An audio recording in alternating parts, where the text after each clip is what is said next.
Welcome to Shri Ganesh study practice. आज हम revision class के history NCERT history set 4 practice set 4 देखेंगे। तो शुरू करते हैं हिस्ट्री प्रैक्टिस सेट 4। तो वेदांग 1 नंबर क्वेश्चन है, वेदांग और अर्थ। वेदांग का क्या अर्थ होता है, वेदांग के बारे में जानते हैं।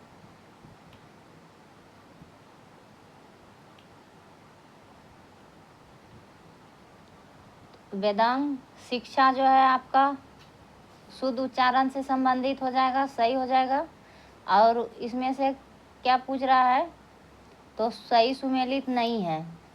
तो शिक्षा जो है आपका सही हो जाएगा, शुद्ध उच्चारण से संबंधित है। कल्प कर्मकांड से संबंधित है, कल्प कर्मकांड विधि है। छंद जो है आपका छंद व्याकरण से है, छंद अलंकार ये सब। तो व्याकरण से नहीं, एक रस छंद एक अलग टॉपिक है। तो ये युद्ध कला से नहीं होगा, इसमें से सी नंबर ऑप्शन सही हो जाएगा।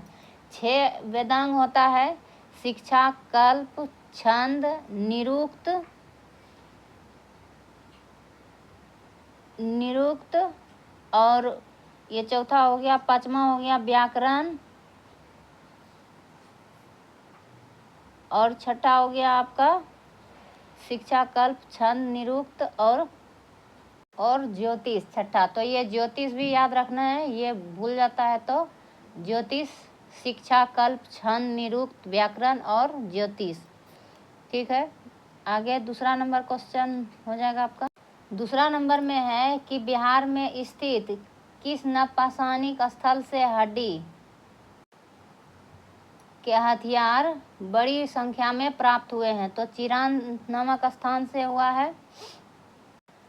अगला प्रश्न है आपका, मगध के संबंध में कौन सा कथनों पर विचार कीजिए। निम्नलिखित कथनों पर विचार कीजिए, कौन सा सही है।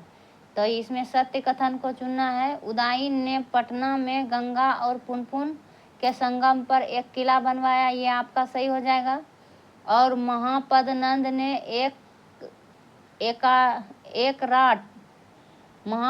ने एक राट की उपाधि धारण की थी। तो सॉरी, इसमें जो है पटना में नहीं, ये पटना जो शहर बसाए थे उदयन ने बसाए थे गंगा और सोन नदी। ये किला नहीं हो जाएगा, सोन नदी। तो ये आपका कथन जो है गलत हो जाएगा, सोन नदी पर बसाए थे, ये आपका कथन गलत हो जाएगा। महापद ने एक राट की उपाधि धारण की, ये आपका सही हो जाएगा। शिशुनाग ने अवंती राज्य को मगध में मिलाया था, ये आपका सही हो जाएगा। तो 2 और 3 सही हो जाएगा, आपका सही कथन चुनना था। चौथा नंबर प्रश्न है आपका, अशोक द्वारा प्रयोग की गई कौन सी लिपि से भारत में अनेक लिपियों का विकास हुआ था। तो अनेक लिपियों का विकास हुआ था किस लिपि से, तो 4 नंबर का आपका हो जाएगा ब्राह्मी लिपि से। अशोक ने ज़्यादा करके ब्राह्मी लिपि का ही प्रयोग करते थे। तो ये ब्राह्मी लिपि, कौन सी लिपि भारत में अनेक लिपियों का विकास किया, तो ब्राह्मी लिपि द्वारा। 5 नंबर क्वेश्चन है आपका, निम्नलिखित कथनों पर विचार कीजिए। भोज का राज्य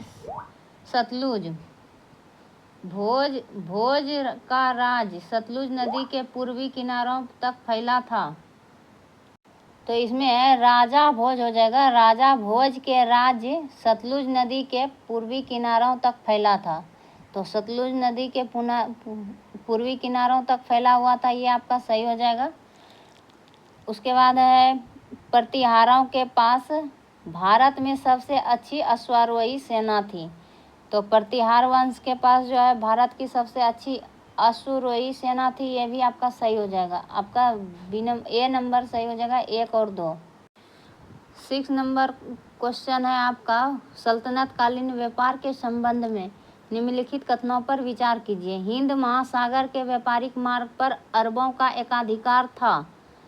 आगे है, तो पहले जो है हिंद महासागर के व्यापारिक मार्ग जो था अरबों का ही एकाधिकार था हिंद महासागर पर, यह आपका सही हो जाएगा।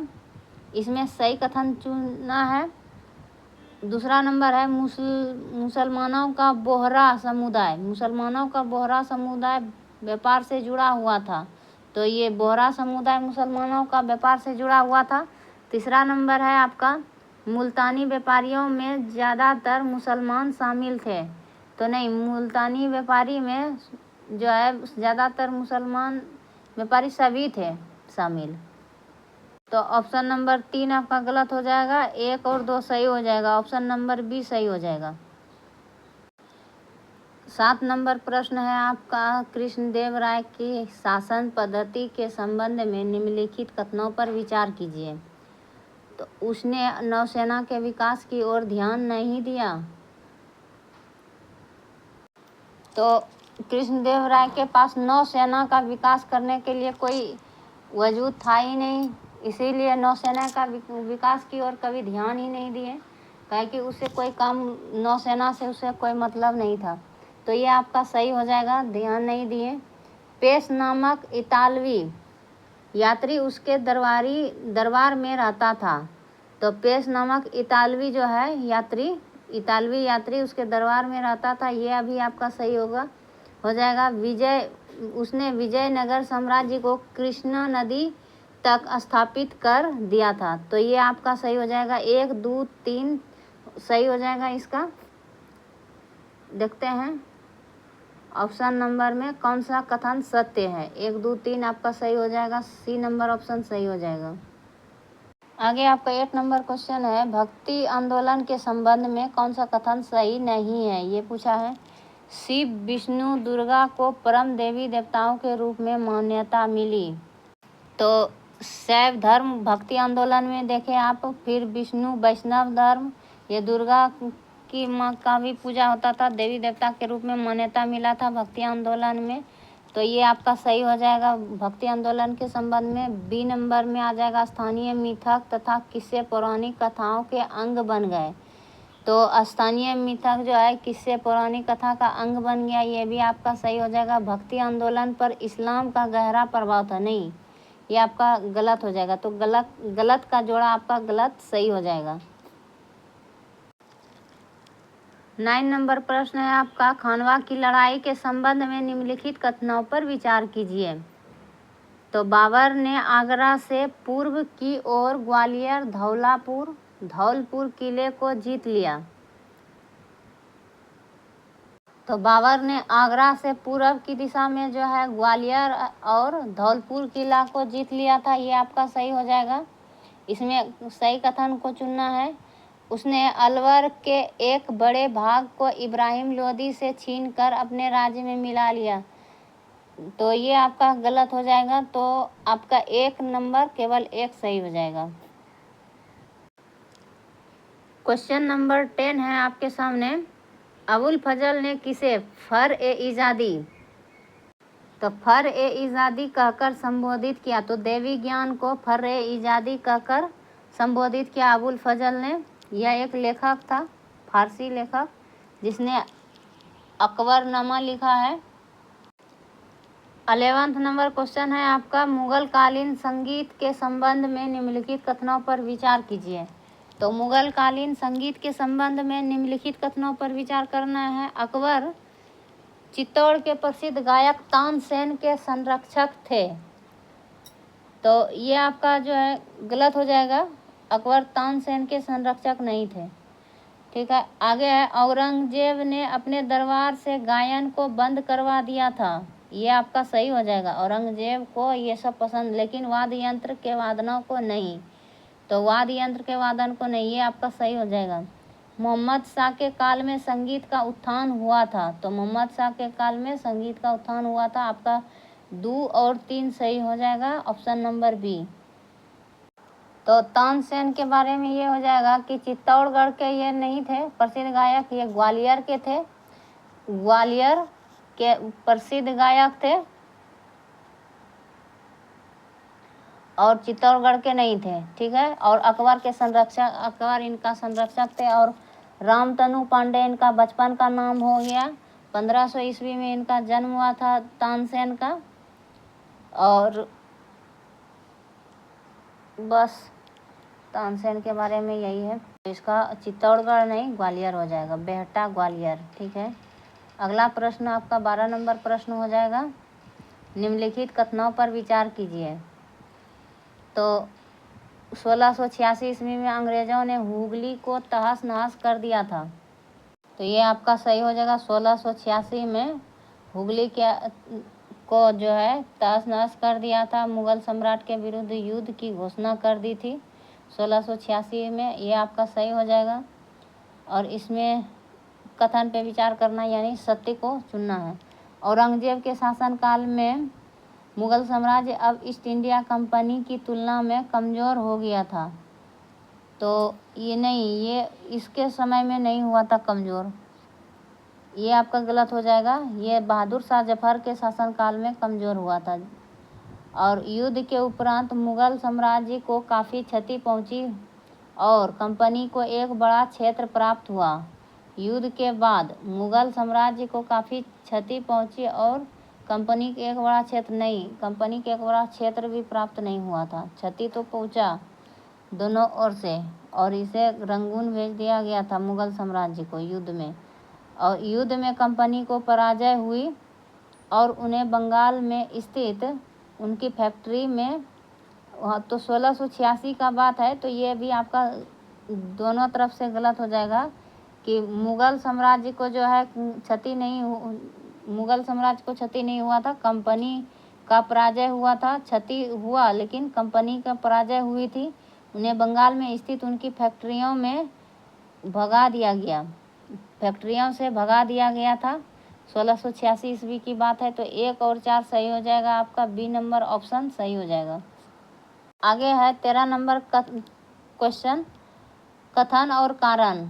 वन कानून में आए बदलाव से आदिवासियों के जीवन पर भारी असर पड़ा। जब वन कानून में बदलाव आया था तो आदिवासी के जीवन पर भारी असर पड़ा था, ये आपका सही हो जाएगा। इस कानून के द्वारा अंग्रेजों ने सारे जंगलों पर अपना नियंत्रण स्थापित कर लिया था, ये भी आपका सही है। इसका व्याख्या भी करता है सही प्रकार से, ए नंबर ऑप्शन सही हो जाएगा। आगे देखिए, मुंडा आंदोलन के संदर्भ में पढ़ना है हमको, तो 14 नंबर क्वेश्चन हो जाएगा कि 1895 में बिरसा मुंडा ने अपने अनुयायियों से अपने गौरवशाली अतीत को पुनः प्राप्त करने का आग्रह किया था, ये आपका सही हो जाएगा। मुंडा आंदोलन मिशनरियों, साहूकारों, हिंदू जमींदारों को बाहर करना चाहता था, ये भी आपका सही हो जाएगा। साहूकार जो थे ये आपका झारखंड से, इसको क्या कहता था, तो इसे सदान कहा जाता था, जो कि और हिंदू जमींदार ये सब को जो है बाहर करना चाहता था, ये भी आपका सही हो जाएगा, क्योंकि इस सब ने मिल के आदिवासियों का बहुत भरपूर जो है शोषण किया था। और तीसरा नंबर है 1900 ईस्वी में उनकी मृत्यु के बाद यह आंदोलन कमज़ोर पड़ गया, तो वर्ष 1900 में उसकी मृत्यु के बाद यह आंदोलन कमज़ोर हो गया, ये भी आपका सही हो जाएगा। ऑप्शन नंबर सी सही हो जाएगा, 1, 2, 3। 15 नंबर प्रश्न है आपका, ब्रह्म समाज के संदर्भ में निम्नलिखित कथन से कौन सा कथन सत्य है, में से कौन सा कथन सत्य है। इसकी स्थापना ब्रह्म समाज के संदर्भ में, इसकी स्थापना 1828 में हुई थी ब्रह्म समाज का, ये आपका राजा राम मोहन राय ने किए थे 1828 में, ये आपका सही हो जाएगा। इसने मूर्ति पूजा तथा सती प्रथा जैसी सामाजिक कुरीतियों का विरोध किया था, ये भी आपका सही है। इस समाज की यह मान्यता थी कि वेद त्रुटिहीन है, ये भी आपका सही हो जाएगा। 1, 2, 3 सी नंबर ऑप्शन सही। आगे है 1857 के विद्रोह के कारण पर निम्नलिखित कथनों पर विचार कीजिए। 1857 का विद्रोह का कारण क्या था। आगे है ऑप्शन नंबर 1 है निसंतान राजाओं की बच्चा गोद लेने की प्रक्रिया की समाप्ति। तो ये गोद लेने की प्रक्रिया का जो है ये डलहौजी ने क्या किया कि समाप्त करके विलय नीति अपना दिया। उसके बाद है दूसरा नंबर भारतीय प्रजा को नीचा दिखाने की ब्रिटिश नीति, ये भी आपका सही है, ये तो बार बार शुरू से ही नीचा दिखा रहे थे भारतीय प्रजा को। अंग्रेजी और भारतीय सेना को सैनिकों के बीच भेदभाव, तो अंग्रेजी और भारतीय सैनिकों के बीच में भेदभाव, ये भी आपका सही हो जाएगा। और चौथा नंबर है सामाजिक सुधार, ईसाई धर्म में परिवर्तन, उपयुक्त में से कौन से कथन सत्य है? तो सामाजिक सुधार, ईसाई धर्म में परिवर्तन, ईसाई धर्म में परिवर्तित हो रहे थे भारतीय सब, ये भी आपका सही है। तो आपका उपयुक्त में एक से अधिक सही हो जाएगा। 17 नंबर प्रश्न आपका है इंडियन एसोसिएशन के संबंध में सत्य कथन को चुनना है। तो इंडियन एसोसिएशन कांग्रेस से पूर्व राष्ट्रवादी संगठनों में सबसे महत्वपूर्ण संस्थान थी। तो ये आपका सही हो जाएगा। इंडियन एसोसिएशन कांग्रेस से पहले का संगठन था और महत्वपूर्ण संस्थान थी। इसकी स्थापना सुरेंद्र नाथ बनर्जी और आनंद मोहन बोस के नेतृत्व में हुई थी। ये भी आपका सही है। तो ए बी दोनों सही हो जाएगा। 18 नंबर प्रश्न है आपका होम रूल लीग आंदोलन के संबंध में निम्नलिखित कथनों पर विचार कीजिए। तो होम रूल लीग के संबंध में जानते हैं, वर्ष 1915-16 ईस्वी में 2 होम रूल लीग की स्थापना की गई। तो 15 और 16 में 2 होम रूल लीग की स्थापना की गई। आपका ये सही हो जाएगा। इसमें सत्य कथन को चुनना है। दोनों होम रूल लीग ने इस मांग को उठाया कि प्रथम विश्व युद्ध के बाद भारत को होम रूल या स्वशासन प्रदान किया जाए।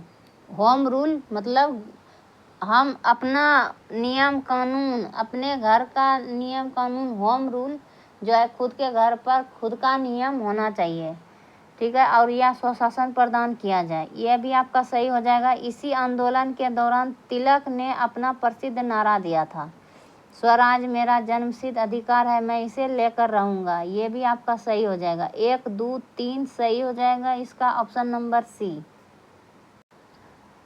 19 नंबर प्रश्न है आपका साइमन कमीशन के संबंध में कौन सा असत्य है? कांग्रेस ने साइमन कमीशन का बहिष्कार किया था। तो ये आपका जो है सही हो जाएगा। साइमन कमीशन कांग्रेस ने बहिष्कार किया था। हिंदू महासभा मुस्लिम लीग ने भी कमीशन का विरोध किया था। ये भी आपका सही है। हिंदू महासभा और मुस्लिम लीग ने भी साइमन कमीशन का विरोध किया था। इस कमीशन ने सभी वर्गों दलों में फूट डाल दी थी। तो ये आपको जो है सभी वर्गों में नहीं, हिंदू मुस्लिम में सिर्फ। तो ये आपका गलत हो जाएगा। तो गलत का जोड़ा गलत, यही सही हो जाएगा। 20 नंबर क्वेश्चन है आपका ऑप्शन नंबर 1 में है जनवरी 1937 में भारतीय राष्ट्रीय कांग्रेस की ओर से मॉस्को में आयोजित उत्पीड़ित जातियों के सम्मेलन में भाग लिया था। तो ये आपका गलत हो जाएगा। आयोजित उत्पीड़ित जातियों के सम्मेलन में भाग लिया था, तो ये आपका गलत हो गया। कांग्रेस की ओर से बता रहा है यहाँ। तो इस सम्मेलन, दूसरा नंबर ऑप्शन है, इस सम्मेलन का आयोजन आर्थिक राजनीतिक साम्राज्यवाद से पीड़ित एशियाई, अफ्रीकी, लातिन अमेरिकी देशों से निर्वासित राजनीतिक कार्यकर्ताओं और क्रांतिकारियों ने किया। तो ये आपका सही हो जाएगा। एशियाई, अफ्रीकी, लातिन अमेरिका देश से निर्वासित जो राजनीतिक कार्यकर्ता था और क्रांतिकारी ने इस सम्मेलन का आयोजन किया था। आर्थिक और राजनीतिक साम्राज्यवाद से पीड़ित था। और इस सम्मेलन, तीसरा नंबर ऑप्शन है, का उद्देश्य इन सबके साझे साम्राज्यवाद विरोधी संघर्ष में तालमेल बिठाना और उन्हें योजनाबद्ध रूप देना था। यह भी आपका सही हो जाएगा। 2 और 3। तो योजनाबद्ध, इसमें जो है योजनाबद्ध रूप देना था इस सम्मेलन को। उद्देश्य सबके साझे साम्राज्यवाद विरोधी संघर्ष था। तो सी नंबर ऑप्शन सही हो जाएगा। निम्नलिखित कथनों पर विचार कीजिए, उपयुक्त में से कौन सा कथन सत्य है? तो 15 अगस्त 1947 को भारत ने अपना पहला स्वाधीनता दिवस मनाया था। ये आपका जो है सही हो जाएगा। और प्रथम जो है 30,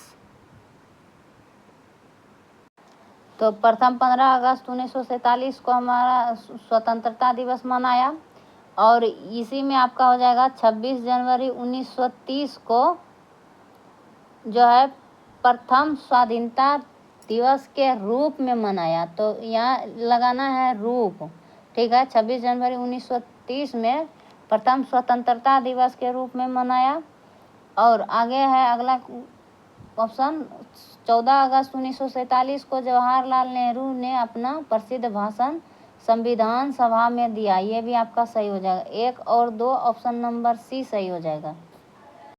22 नंबर क्वेश्चन है आपका, इस समय भारत की प्रथम और अंतिम आवश्यकता यह है कि उसे एक राष्ट्र बनाया जाए भारत को, और राष्ट्रवाद को बढ़ावा देने वाली प्रत्येक चीज़ आगे बढ़नी चाहिए, ठीक है। और उसमें रुकावट डालने वाली प्रत्येक वस्तु को समाप्त किया जाना चाहिए। हमने यही कसौटी भाषाई प्रांतों के सवाल पर भी अपनाई है। तो ये भाषाई प्रांतों के सवाल पर भी अपनाई है। तो ये आपका हो जाएगा, यह कथन किसका है? तो सरदार वल्लभ भाई पटेल का है यह कथन। आगे है आपका, फ्रांस में दास प्रथा के बारे में क्या सही है? तो दास व्यापार 17वीं शताब्दी में शुरू हुआ। दूसरा है, दास श्रम के बल पर यूरोपीय बाजारों में चीनी, कॉफ़ी एवं नील की मांग को पूरा किया जा सका। आगे है, फ्रांसीसी उपनिवेशों से अंतिम रूप में दास प्रथा का उन्मूलन 1848 में किया गया। तो दास प्रथा का उन्मूलन 1848 में किया गया फ्रांसीसी उपनिवेशों से अंतिम रूप से, यह आपका सही हो जाएगा। और दास श्रम के बल पर ही यूरोपीय बाजार में चीनी, कॉफ़ी, नील की मांग को पूर्ति किया गया, यह भी आपका सही हो गया। और आपने देखा दास प्रथा 1848, यह 17वीं शताब्दी में शुरू हुआ था। तो आपका तीनों सही हो जाएगा। बी नंबर ऑप्शन सही हो जाएगा। आगे है, रूस में राजअस्थायी शासन का अंत कब हुआ? तो रूस में राजअस्थायी शासन का अंत कब हुआ? तो फरवरी 1917 में हुआ रूस में राजअस्थायी शासन का अंत। 25 नंबर क्वेश्चन है आपका, किस घटना से यह सिद्धांत निष्प्रभावी हो गया कि पूर्ति अपनी मांग स्वयं पैदा कर लेती है? तो ये निष्प्रभावी हो गया, पूर्ति जो है, तो सही बात है कि पूर्ति अपनी मांग स्वयं पैदा करती है, लेकिन किस घटना से यह सिद्धांत निष्प्रभावी हो गया? तो आपका ऑप्शन नंबर हो जाएगा 25 का ए हो जाएगा। 1929 की विश्व आर्थिक मंदी के तहत जब आर्थिक मंदी आया तो पूर्ति अपनी मांग को स्वयं पैदा कर लेती है, क्या हुआ? निष्प्रभावी हो गया। मंदी होने के बाद कहाँ से मांग पूर्ति होगा, कितना भी मांग बढ़ जाए? तो आर्थिक मंदी होने के कारण मांग की पूर्ति नहीं होगी। 26 नंबर प्रश्न है आपका, वाइमर संविधान में समानुपातिक प्रतिनिधित्व प्रणाली में समानुपातिक प्रतिनिधित्व प्रणाली में क्या खामी थी? केवल एक दल बहुमत में आ सकती थी, एकल पार्टी बहुमत में नहीं आ सकती थी, या द्विदलीय प्रणाली का समर्थन था? तो इसका हो जाएगा आपका, क्या पूछ रहा है? तो इसमें खामी थी, तो ये पूछ रहा है आपका हो जाएगा इसका, एकल पार्टी बहुमत में नहीं आ सकती थी। तो एकल पार्टी जो भी बनाएगा वो बहुमत में नहीं आ सकती थी, यही खामी थी वाइमर संविधान के अनुसार। आगे है, अमेरिकी क्रांति का कारण क्या था? तो इंग्लैंड सरकार का उपनिवेशों में भारी आक्रमण, नौ परिवहन सिद्धांत का लागू होना, इंग्लैंड सरकार का उपनिवेश में भारी आक्रमण, उदारवादी स्वायत्ता का विकास। तो उदारवादी स्वायत्ता का विकास होना, ये हो गया आपका ऑप्शन नंबर ए हो जाएगा सही। तीनों आपका सही हो जाएगा। इंग्लैंड सरकार का उपनिवेशों में भारी आक्रमण, नौ परिवहन सिद्धांत का लागू होना, ये सभी हो जाएगा सही। जर्मेनिया क्या थी? आगे तो 28 नंबर का है जर्मनिया क्या थी? ब्रिटिश राष्ट्र की प्रतीक था? नहीं, ये आपका जर्मनी राष्ट्र का प्रतीक था। जर्मनिया कहाँ का था? जर्मनी राष्ट्र का प्रतीक था। 29 नंबर का हो जाएगा तेहरान सम्मेलन का फोकस क्या था? तेहरान का सम्मेलन का फोकस क्या था? तो आपका फ्रांस पर मित्र राष्ट्रों का आक्रमण, फ्रांस पर मित्र राष्ट्रों का आक्रमण था तेहरान सम्मेलन का फोकस। तो आपका ए नंबर सही हो जाएगा। 30 नंबर में देखते हैं। 30 नंबर में है आपका हिंद चीन क्षेत्र में अंतिम युद्ध की समाप्ति के समय अमेरिका राष्ट्रपति थे। तो चीनी क्षेत्र में अंतिम युद्ध की समाप्ति के समय में अमेरिका का राष्ट्रपति कौन था? तो हिंद चीन क्षेत्र में अंतिम युद्ध की समाप्ति के समय निक्सन थे राष्ट्रपति, अमेरिकी राष्ट्रपति निक्सन। 31 नंबर क्वेश्चन है आपका the spirit of the laws. The spirit of the laws से आपको लेनिन सीधा याद रखना है। ये पुस्तक है किस नामक रचना किसकी है? जिसमें विधायिका कार्यपालिका, तो इसमें ये याद रखना विधायिका कार्यपालिका और न्यायपालिका के बीच सत्ता विभाजन की बात कही गई है। तो ये भी आपको आ सकता है कि the spirit of the laws में किस बात की चर्चा की गई है? तो सत्ता विभाजन की बात की गई है और विधायिका कार्यपालिका और न्यायपालिका के बीच में। तो लेनिन का ये पुस्तक है आपका ऑप्शन नंबर ए। अब मिलान करने के बारे में है। सूची 1 को सूची 200, 1789, 1791, तो इसमें से इधर तो नहीं है। तो 1789 में आपका जो है तृतीय स्टेट नेशनल असेंबली का गठन हुआ था। आपका ये सही हो जाएगा, मिल जाएगा। और 1791 में सम्राट की शक्ति पर अंकुश लगाने के लिए संविधान निर्माण करना। सम्राट की शक्ति पर 1791 में क्या किया? अंकुश लगाने के लिए संविधान का निर्माण किया। और 1804 में जो है आपका हो जाएगा 1804 में, इधर पीछे था आपका 1804 में हो जाएगा नेपोलियन का फ्रांस का सम्राट बनना। तो नेपोलियन बोनापार्ट 1804 में जो है फ्रांस का सम्राट बना। तो 1804 ईस्वी में नेपोलियन जो है सम्राट बना था फ्रांस का। और तृतीय स्टेट तो हो गया ये आपका 1791 में। तो आप सम्राट की शक्ति पर अंकुश लगाने के लिए संविधान का निर्माण किया 1791 में। और आगे है आपका 1804 में तो फ्रांस का सम्राट बना नेपोलियन बोनापार्ट। 1815 में वाटरलू में नेपोलियन की हार हुआ। 1815 में 4 में फ्रांस का सम्राट बना और 15 में वाटरलू में हरा नेपोलियन। तो इसका हो जाएगा पहले एक का ए था, फिर 4 हो जाएगा आपका 1791 था, तो बी का 4 हो जाएगा, सी का 2 और डी का 3। आपका डी का 3 हो जाएगा। आपका ए नंबर ऑप्शन सही हो जाएगा। 33 नंबर क्वेश्चन है आपका फ्रांसीसी समाज में कितने प्रतिशत जनसंख्या किसानों की थी? तो फ्रांसीसी समाज में आपका 90% जनसंख्या किसानों की थी।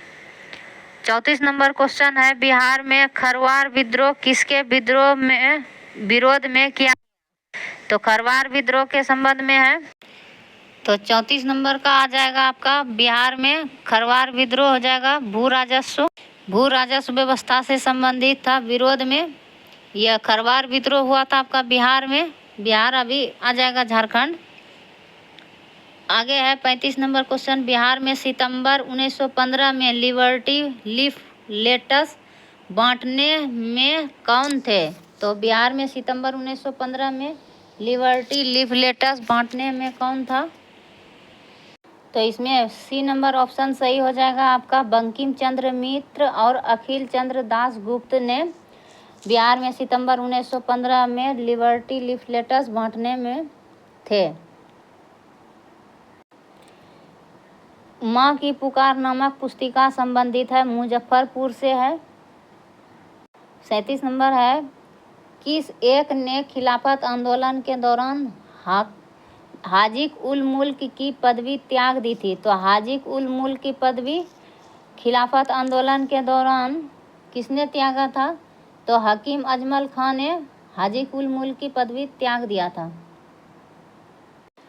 38 नंबर है, दिल्ली में 24 फरवरी 1922